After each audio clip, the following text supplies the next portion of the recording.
शामिल करते हैं ब्यूरो पंजाब मलिक मकसूद चन्योटी की इस रिपोर्ट में डिप्टी कमिश्नर सफीउल्लाह गोंदल ने DHQ अस्पताल में बच्चों को वैक्सीन पिलाकर पोलियो मुहिम का आगाज़ कर दिया।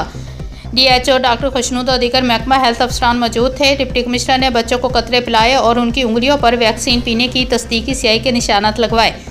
जिला में इंसदाद पोलियो की खुसूसी मुहिम बाकायदा 3 फरवरी से स्टार्ट होगी। डिप्टी कमिश्नर सफीउल्लाह गोंदल जिला चन्योट में 5 साल तक की उम्र के 2,97,122 बच्चों को हिफाजती कतरे पिलाए जाएंगे।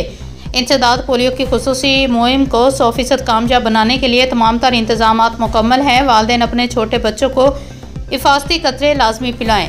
हमारी इज्तिमाई कोशिश से ही इस मौजी मर्ज से छुटकारा मुमकिन है। सफीउल्लाह गोंदल डिप्टी कमिश्नर सफीउल्लाह गोंदल ने DHQ अस्पताल के वार्ड का भी दौरा किया। उन्होंने मरीजों की इजाज़त की और उनके इलाज और दीगर सहूलियात और इंतजामात के बारे में दरियाफ्त किया।